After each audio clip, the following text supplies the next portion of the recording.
Hello বন্ধুরা, আজ দুপুরে কি রান্না করছি সেটাই কিন্তু শেয়ার করতে চলে এসেছি তোমাদের সঙ্গে।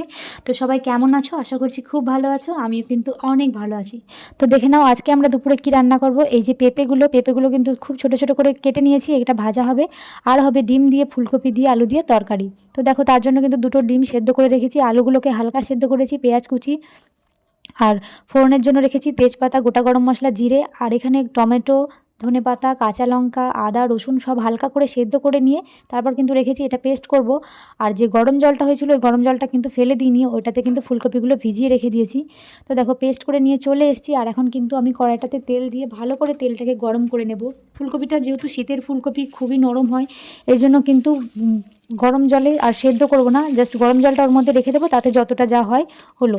তো দেখো, কথা বলতে বলতে কিন্তু আমার ডিম ভাজা কমপ্লিট হয়ে গেছে। এবার সেই একই কড়াইতে আরও খানিকটা তেল দিয়ে কিন্তু এক এক করে ফুলকপিগুলো সব ভেজে নিয়েছি। তো ফুলকপিগুলো ভাজা করা হয়ে গেছে। এবার কিন্তু যে বাকি রইলো আলুগুলোকেও কিন্তু এবার ভালো করে ভাজা করে নেব। যেহেতু আলুটা আমি আগে সেদ্ধ করেছিলাম, তো বেশি ভাজা করার প্রয়োজন নেই, হালকা করে নেড়েচেড়ে নিলেই হয়ে যাবে। তো দেখো, সমস্ত রকমের জিনিস কিন্তু আমার ভাজা করা কমপ্লিট। এবার ওই একই কড়াইতে আরও খানিকটা তেল দিয়ে দিচ্ছি এবং ফোড়নে যা রেখেছিলাম তেজপাতা, গোটা গরম মশলা, জিরে সব কিছু দিয়ে তারপর কিন্তু দিয়ে দিচ্ছি পেঁয়াজ কুচি। তো পেঁয়াজ কুচিটা দেওয়ার পর কিন্তু ভালো করে নাড়াচাড়া করতে হবে, একদম লাল লাল করে ভাজা হয়ে গেলে প্রতিদিন যে মশলাগুলো আমরা ব্যবহার করি সেই মশলাগুলো কিন্তু দিয়ে আরও খানিকটা নেড়েচে নেড়ে, এবং তারপর যে পেস্ট তৈরি করে রেখেছিলাম টমেটো পিউরি, তো টমেটো পিউরিটা দিয়ে দিচ্ছি।